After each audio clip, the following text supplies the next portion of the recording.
इंसान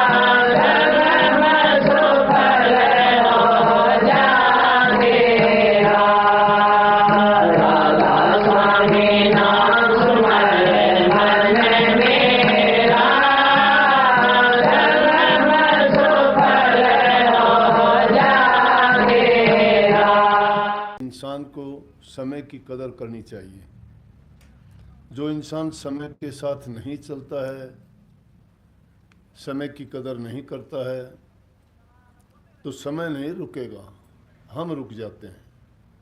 वो चलता चला जाएगा, देखते देखते समय गुजर जाता है।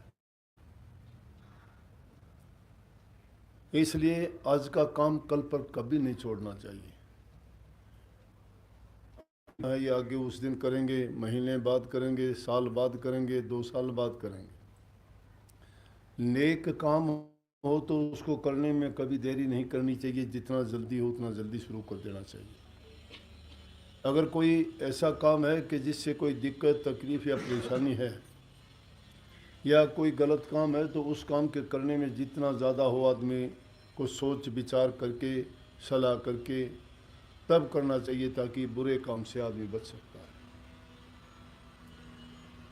बूढ़े बुजुर्ग संत महापुरुषों के वचन में ताकत होती है, जिनको हम सत्संग कहते हैं।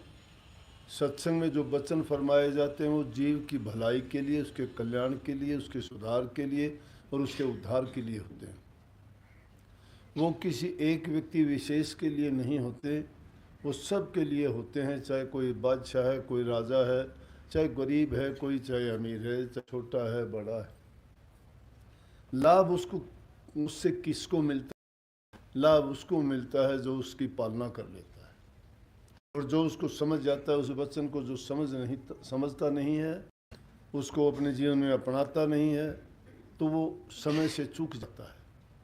लेकिन अगर कोई उस समय की बात को पहचान ले, तो वो कभी भी उसको बाद में पछताना नहीं पड़ता। नहीं तो समय गुजरने के बाद फिर हम पछताते हैं और कहा करते हैं, अगर हम ऐसा करते तो ये ऐसा नहीं होता। ये पछतावा मैंने समय की बात इसलिए कही कि इंसान के दिमाग में सबसे बड़ी भूल यही है। वो ये नहीं सोचता कि देखते हैं रोजना मौत का, वो तो द्वार पे खड़े, खुद को नहीं पता होता कब आ जाएगी। इसलिए हम ये भूल कर देते हैं कि शायद जो हम करते हैं वो काम सही है, हम सदा के लिए अमर रहेंगे। हमारे साथ वालों को जाते हुए देखते हैं, तब भी हम नहीं सोचते। जिन्होंने सोचा, जिनको मौत का डर लगा, उन लोगों ने तो इस बात को पहचान लिया। नानक साहब के समय में एक छोटा सा बच्चा, 5-7 साल का बच्चा आके सत्संग में सबसे आगे बैठता, बड़ा गौर से सत्संग सुनता, दर्शन करता। नानक साहब सिखों के सबसे प्रथम गुरु हुए। बड़ा गौर से सत्संग सुनता। नानक साहब कहने लगे, अरे बच्चा, तू तो अभी छोटा सा है, तुम सबसे आगे आके सत्संग में बैठता है, क्या बात है? कहने लगा, बाबा जी डरता हूँ मैं। बोला, किस चीज़ से डरता है? बोला, मौत से डरता हूँ। तुझे मौत का क्या लगा? अभी तो तू छोटा बच्चा है। बोला, जी जब मेरी माँ खाना पकाती है तो चूल्हे में देखता हूँ, जब लकड़ियाँ जलाती है तो सबसे पतली और छोटी लकड़ी होती है वो जल्दी जलती है, तो मुझे डर है कि कभी मुझे छोटी उम्र में मौत ना आ जाए। इसलिए मैं आपसे वो ज्ञान लेके और उस मौत आने से पहले प्रभु की भक्ति करके अपना काम कर जाना चाहता हूँ। नानक साहब बोले, अरे है तो तू बच्चा, लेकिन बात तो तुम बूढ़ों जैसी करता है। और उसका नाम बाबा बूढ़ा पड़ गया। 5 पीढ़ियों तक रहा। गुरु अर्जन साहब के टाइम तक उन्होंने 5 गुरुओं के तिलक किए। इतनी लंबी उम्र जिए वो छोटा सा बच्चा। समझने का भेद है। कहने का, बताने का मतलब यह है कि हमें उस मौत की परवाह नहीं है। अगर हम उस मौत को याद रखें तो हम पाप कर्म करने से, बुरे कर्म करने से बच जाएंगे। एक नंबर 2, प्रभु की भक्ति में लग जाएंगे। और जो प्रभु की भक्ति में लगता है वो तलाश करता है, जैसे इस वाणी में कही, मैं तो ढूंढत डोलूं ये सतगुरु प्यारे की नगरिया। सतगुरु प्यारे की नगरिया क्यों ढूंढने की जरूरत पड़ी? ताकि उनसे भक्ति करने का रास्ता ले, उनसे वो नुक्ता, वो तरीका जाने कि हम किस नाम को अपना के कौन से रास्ते पे चल के प्रभु की प्राप्ति कर सकते हैं।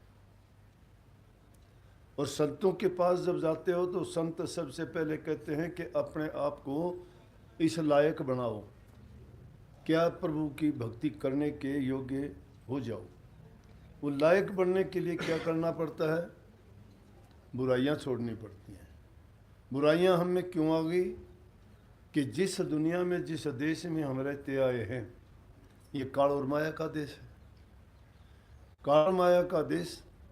अब काल पुरुष नहीं चाहता है कि उसकी लाई हुई ये रूह है, वो भी बड़ी मेहनत करके लाया था, उसने भी बड़ी भक्ति की थी, 72 चौकड़ी युग तप किया था जब सत्य पुरुष इन रूहों को लेके आया वो। नहीं तो कुछ भी नहीं था इस दुनिया में। 72 चौकड़ी युग तप किया तो उसको ये दुनिया मिली। दुनिया में आके देखता है कुछ भी नहीं है। दोबारा 74 चौकड़ी युग, 4 युगों की एक चौकड़ी होती है। 74 चौकड़ी युग फिर तप किया, अंगूठे के तान, एक अंगूठे के तान उसने तप किया काल पुरुष ने। और जब तप किया, सतपुरुष ने सवाल किया कि अब क्या है? भाई जो दुनिया मुझे दी गई है उसमें रूहें तो नहीं है। सतपुरुष ने रूहें बख्श दी जो हम ये हैं। वो रूहें भी 4 खाने बांट दी गई, 84 लाख की। और उनमें अगर देखोगे तो उनका वर्णन किया गया है कि 9 लाख प्रकार के तो जल के जीव, 10 लाख पखेरु हैं, 11 लाख प्रकार के कीट पतंगे हैं, 30 लाख पशु योनि हैं, और इंसान भी 4 लाख प्रकार के हैं। ये कुल मिला के 84 लाख योनियाँ हैं। ये जीवन में घूमता है। काल पुरुष ने क्या कर दिया? रचना रच के इन जीवों को घुमा दिया। और ये जीव इस दुनिया में कभी अपने कर्म से, अच्छे कर्म किए तो ऊंची योनि में चला गया, बुरे कर्म किए तो नीची योनि में चले गए, पाप कर्म किए तो नरकों में नरक भोगना पड़ा, अच्छे कर्म, पुण्य के, दान के कर्म किए तो स्वर्ग और बैकुंठ में गए। लेकिन वो इनको इनाम रूप में या सजा में मिले। पाप कर्म किए तो सजा रूप में नरक मिला, अगर अच्छे कर्म किए तो इनको, उनके लिए स्वर्ग और बैकुंठ मिला। पुण्य कर्म किए तो राजा, बाबू, सेठ, साहूकार, धनवान, रूपवान, हर प्रकार से संपन्न जीवन मिले इनके। अगर खोटे मंदे कर्म किए तो कोढ़ी, कंगले, भिखारी, लूले, लंगड़े, अंधे पैदा हुए। ये नहीं देखते इंसानों में फर्क है कर्म के कारण। उनके लिए भी पाबंदी लगा दी उसने। वो जब योनियों का जितना परिणाम था उनको भोगने के बाद वापिस आए तो फिर नहीं संभले, तो फिर वैसे ही चक्कर में पड़ गए। जिस प्रकार से के अंदर किसी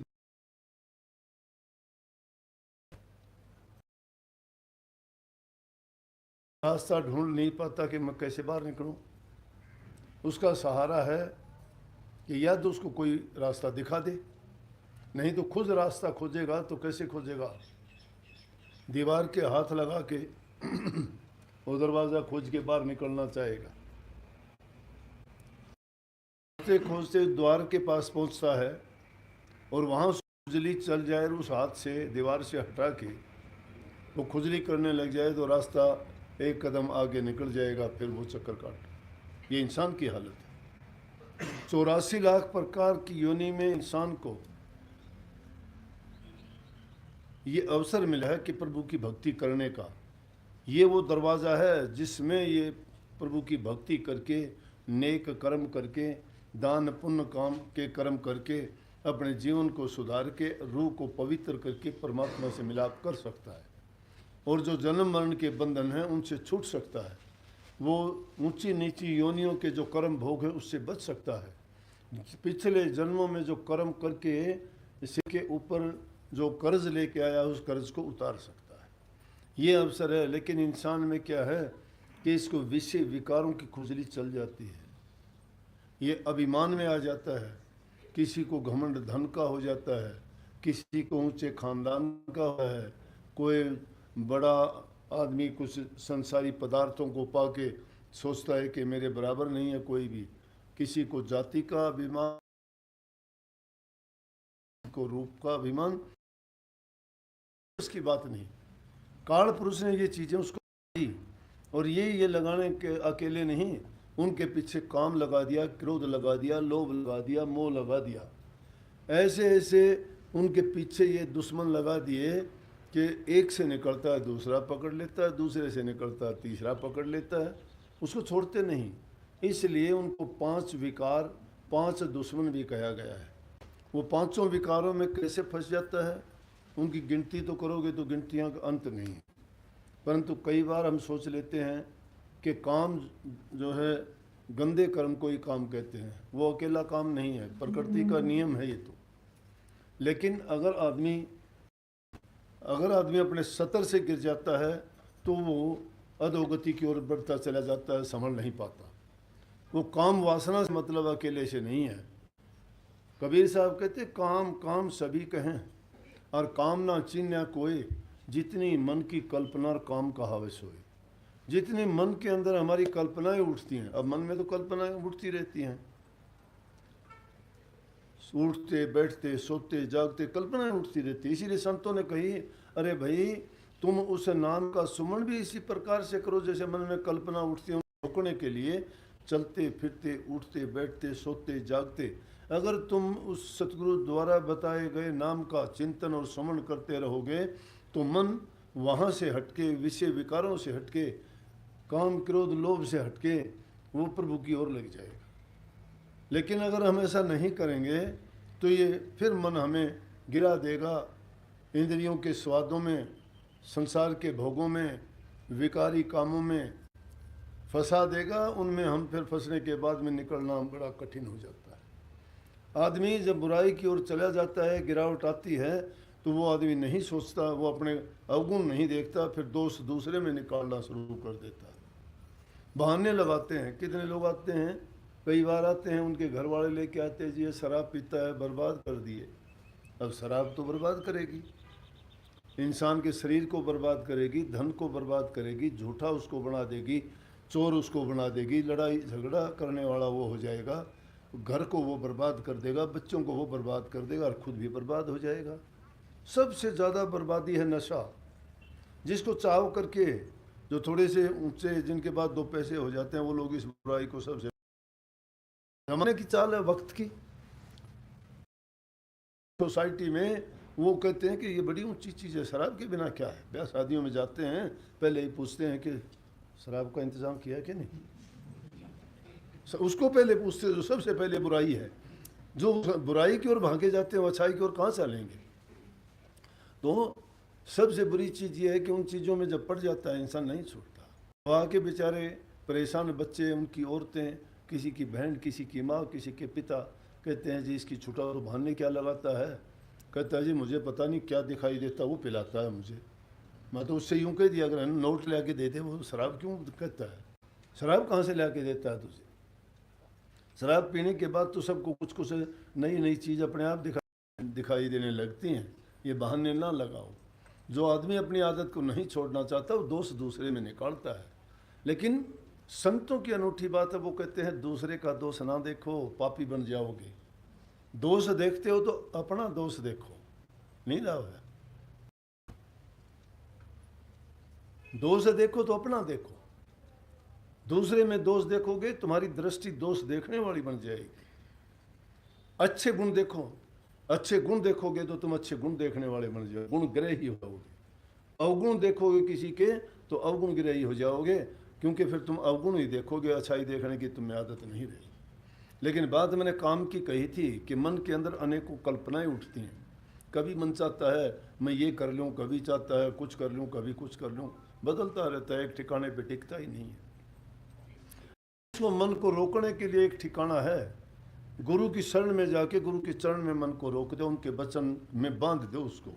जो गुरु के वचन में बंध जाता है, गुरु की आज्ञा में जो चलता है, वो फिर मन से जीतना उसके लिए आसान हो जाता है। नहीं तो ये मन मरता नहीं है। कभी सोचते हो कि मन मर जाएगा, नहीं। संतों ने कहा माया मरी ना मन मरा, मर मर गए शरीर, आशा तृष्णा नहीं मरे, कह गए संत कबीर। ये चीज़ें मरने वाली नहीं हैं, हर इंसान के अंदर हैं। ये काम भी है, क्रोध भी है, लोभ भी है, मोह भी है, अहंकार भी है, इच्छाएं भी हर इंसान के अंदर उठती हैं, तृष्णा भी हर इंसान को है, सबको है। लेकिन उनका रूप, उनका रास्ता बदल दो आप। इच्छा है तो इच्छा तुम्हें भक्ति की होनी चाहिए, तृष्णा है तो उससे और ज़्यादा बढ़ानी चाहिए प्रभु भक्ति की ओर, नेक काम करने के लिए, दान पुण्य करने के लिए, दूसरे का हित करने के लिए, परोपकार और भलाई करने के लिए, दुखियों और गरीबों की सहायता करने के लिए, बूढ़े माँ बाप सास ससुर को प्यार देके उनको खुश रखने के लिए। तुम अपनी तृष्णाओं को, अपनी इच्छाओं को, अपनी वासनाओं को उस ओर लेके जाओ। तुम ले जाते हो दूसरी ओर, दुनियादारी के उन पाप भरी चीज़ों की ओर लेके जाते हो, जो तुम्हें बुराई भी दिलाता है, दूसरे को भी दुख दिलाता है, और मरने के बाद भी तुम्हें नरकगामी बनाता है। सही इस जीव की कहीं भी इसका ठिकाना नहीं रहता। तो इनको मारने की जरूरत नहीं, मरते नहीं, मन भी नहीं मरता। मन जिस इंसान का मर जाता है उसके पास कुछ रहता भी नहीं है। मन मरना भी नहीं चाहिए। कोई भी बात होती है ना, तो आदमी जब हताश, निराश और दुखी हो जाता, कहता है मेरा मन मर गया, अब ये मेरे से काम नहीं, मेरा मन मर गया। मन मर जाएगा तो कुछ भी करने के लायक नहीं रहेगा। मन मरता नहीं है, ना ही मन को मार सकते हो, मन को काबू कर सकते हो। और काबू किसके? काबू गुरु की शरण में जाके नाम की जंजीरों में जकड़ दो उसको, गुरु के अधीन कर दो उसको, अपना मन गुरु को दे दो। गुरु को मन दे दोगे ना, फिर खतरा नहीं है कोई भी। गुरु अपने आप रुखाड़ी करेगा। कैसे दोगे गुरु को? कोई तरंग उठती है, जब भी कोई इच्छा पैदा होती है, तो उसमें देखो कि गुरु की रजा है कि नहीं इस चीज़ में, कि ये काम करने में गुरु ने क्या है, गुरु की रजा है, का हुक्म है, तो काम कर लेना चाहिए। इसका मतलब हम गुरुमुख हो गए, गुरु की आज्ञा में चले, गुरु की बात को हमने अपनाया। लेकिन अगर हमने अपनी मन की कर ली और गुरु का कोई ख्याल नहीं किया, गुरु ने क्या कहा था, अब गुरु तो कहता है कि भाई तू ये कर, हम कर लेते हैं उसके उलट, फिर कैसे होगा? जैसे एक गुरु ने चेला बनाया, अब चेला तो सारे उल्टे काम करने लग गया, गुरु बेचारा दुखी हो गया। गुरु उसको कहता है, बोला केर पढ़ाया के तू पढ़ गया, हस्ती चढ़ गधे पर चढ़ गया, कि तुझे मैंने हाथी पर बिठाया था। गुरु का ज्ञान हाथी की सवारी है, गुरु का ज्ञान हाथी की सवारी है। और तुम क्या करते हो? गुरु का ज्ञान गधे पे चढ़ जाते हो। गधे की क्या सवारी है? गधे पर तो जिसको बेइज्जत किया जाता है उसको चढ़ाते हैं ना। संतों ने कही है, हस्ती चढ़िए ज्ञान के और सहज गलीचा डाल, स्वान रूप संसार हर भौंकण दे झकमार। जब तुम ज्ञान के हस्ती पर सवार हो गए हो और दुनियादारी के लोग कुछ कहते हैं, तो तुम्हारा घबराना व्यर्थ है। भक्ति में अनेकों अड़चन आएंगी, बात ऐसी ऐसी रुकावटें आएंगे, घर के आदमी दुश्मन हो जाएंगे, तुम्हारे मित्र भी तुम्हारे दुश्मन बन जाएंगे, तुम्हारे घर वाले भी पराये बन जाएंगे। तुम्हें एक लड़का बताऊं, एमपी का लड़का, में अपने सत्संगी नए नए बने, एक लड़का चोरी कसोरी करता था, खुद स्वीकार करता था, कई सत्संगों में खड़ा किया मैंने, बता, बड़ा खुश होके कहता था। तो ऐसे जो आदमी होते हैं ना, जो थोड़े दिन के लिए अपनी बड़ाई गीत गाते हैं, तो वो ऐसे होते हैं जिससे तूफान आता है ना, तूफान जिस गति से आता है उसी गति से चला भी जाता है। ये तो धीरे धीरे धीरे सब कुछ होए, माली सींचे सो गड़ा, ऋतु आए फल हुए। जो धीरे धीरे सन सन सन सन सन जो धीरे धीरे करके चढ़ता है वो गिरता नहीं है। जो इंसान बनावटी बातें बनाने लगता है वो गिर जाता है, क्यों? उसमें सच्चाई नहीं है। लेकिन जो धैर्य रख के समय के साथ सही कदम से कदम मिला के चलता है ना, वो पक्का और सच्चा होता है। गुरु की शरण में जो सच्चाई के साथ चला जाता है ना, लाखों कष्ट आए तो भी उसका बाढ़ बाका नहीं होता। लेकिन गुरु के पास में जाके भी चालाकी, चतुराई, अपनी हेरा फेरी और अपनी बुद्धि लड़ा के सोचता है अरे संत तो भोले जरूर होते हैं लेकिन अनजान नहीं होते, वो जानते सब कुछ हैं, वो जानते सब कुछ हैं लेकिन किसी का पर्दा नहीं उठाते, कहते नहीं हैं। क्यों? वो सोचते हैं कि जब इसकी रज़ा नहीं, इसकी मर्जी नहीं है तो मुझे क्या। गुरु चाहता है कि हर कोई, कबीर गुरु सब कुछ है, गुरु कुछ है न कोई।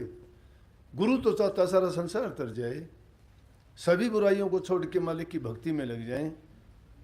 गुरु चाहता है नहीं ये, लेकिन सब तो नहीं चाहते ना, ये बात है। वो कबीर गुरु सब कुछ है और गुरु को चाहे न कोई, गुरु को कोई नहीं चाहता। राधा स्वामी नाम सुमर मन मेरा, राधा स्वामी नाम सुमर मन मेरा, जन्म सुफल हो जा तेरा। राधा स्वामी नाम सुमर मन मेरा, राधा स्वामी नाम सुमर मन मेरा, जन्म सुफल हो जा तेरा। राधा स्वामी नाम सुमर मन मेरा, राधा स्वामी नाम सुमर मन मेरा। यही नाम ऊंचे से ऊंचा, यही नाम ऊंचे से ऊंचा, बिन इसके कोई नहीं पहुंचा, बिन इसके कोई नहीं पहुंचा। मिट जा जन्म मरण का फेरा, राधा स्वामी नाम सुमर मन मेरा, राधा स्वामी नाम सुमर मन मेरा, जन्म सुफल हो जा तेरा। राधा स्वामी नाम सुमर मन मेरा, राधा स्वामी नाम सुमर मन मेरा, जन्म सुफल हो जा तेरा। राधा स्वामी नाम सुमर मन मेरा, राधा स्वामी नाम सुमर मन मेरा।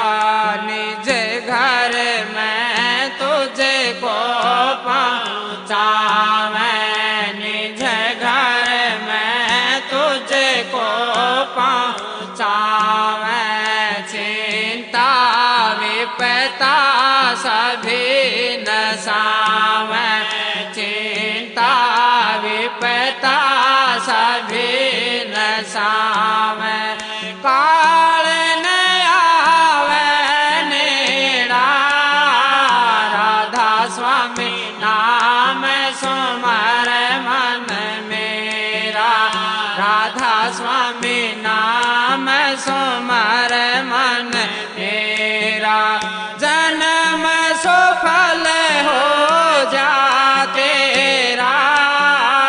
राधा स्वामी नाम सुमर मन मेरा, राधा स्वामी नाम सुमर मन मेरा। प्रीत करो सतगुरु से प्यारा, प्रीत करो सतगुरु से प्यारा, मुरद घाट से होके नारा, मुरद घाट से होके नारा, गगन मंडल कर डेरा।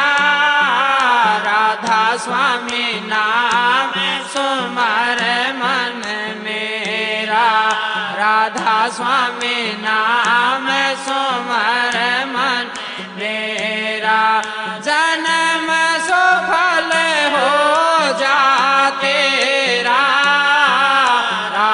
स्वामी नाम सुमर मन मेरा राधा स्वामी नाम सुमर मन मेरा जन्म सुफल हो जा तेरा राधा स्वामी नाम सुमर मन मेरा राधा स्वामी नाम सुमर मन मेरा दातू पलटू नानक कबीरा दातू पलटू नानक कबीरा स्वामी सलग यार मान फकीरा स्वामी सलग यार मान फकीरा सभी ने इसको तेरा राधा स्वामी नाम सुमर मन मेरा राधा स्वामी नाम सुमर मन मेरा जन्म सुफल हो जा तेरा राधा स्वामी नाम सुमर मन मेरा।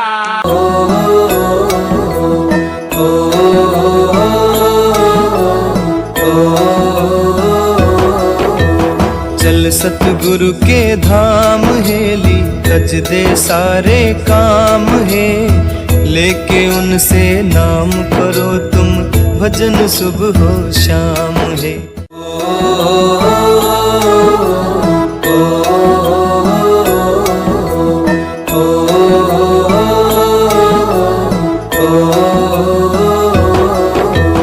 चल सतगुरु के धाम हेली तज दे सारे काम है लेके उनसे नाम करो तुम भजन सुबह हो शाम है।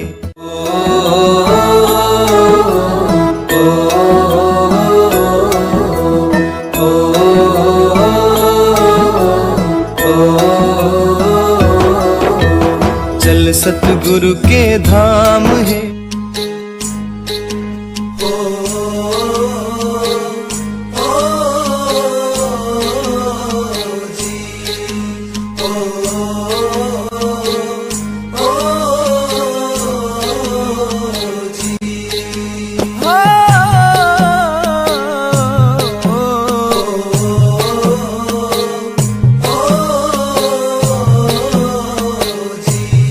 ले ले टिकट नाम की भाई ये जाज अमरपुर जागा।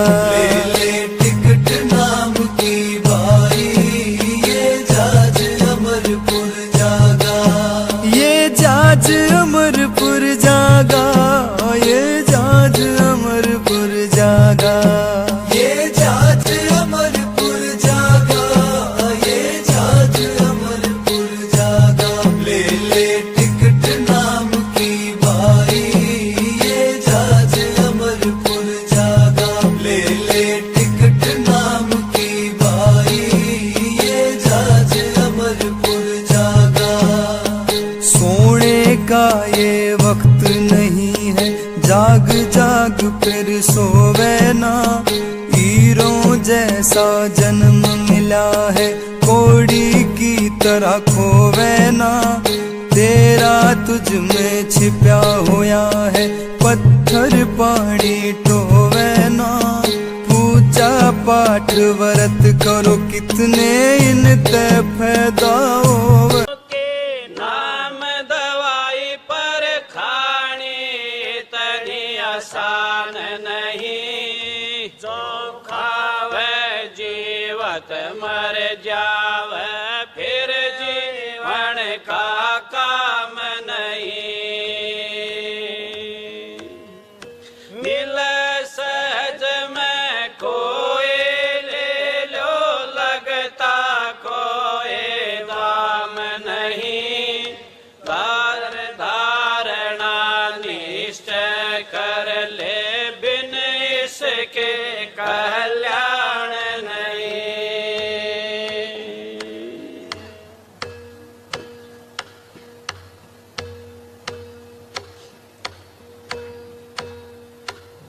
बिन घोर अंधेरा रे साधु भाई, गुरु बिन घोर अंधेरा ओ जी। गुरु बिन घोर अंधेरा रे साधु भाई, गुरु बिन घोर अंधेरा ओ जी। जैसे मंदिर दीपक बिन सोना, जैसे मंदिर दीपक बिन सोना, ना वस्तु का बेरा रे साधु भाई, ना वस्तु का बेरा ओ जी। जगमग जोत जगी मंदिर में, जगमग जोत जगी मंदिर में, हो गया दूर अंधेरा रे साधु भाई, हो गया दूर अंधेरा ओ जी। गुरु बिन घोर अंधेरा रे साधु भाई, गुरु बिन घोर अंधेरा ओ जी। गुरु बिन घोर अंधेरा रे साधु भाई, गुरु बिन घोर अंधेरा ओ जी। जैसे कन्या रे कवारी, जैसे कन्या रे कवारी, ना प्रीतम का बेरा रे साधु भाई, ना प्रीतम का बेरा ओ जी। आठों पैर रहे आलस में, आठों पैर रहे आलस में, खेल खेल घनेरा रे साधु भाई, खेल खेल घनेरा ओ जी। गुरु बिन घोर अंधेरा रे साधु भाई, गुरु बिन घोर अंधेरा ओ जी। गुरु बिन घोर अंधेरा रे साधु भाई, गुरु बिन घोर अंधेरा ओ जी। मिर्ग की नाभि में है कस्तूरी, मिर्ग की नाभि में है कस्तूरी, ना मिर्गे न बेरा रे साधु भाई, ना मिर्गे न बेरा ओ जी।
गुरु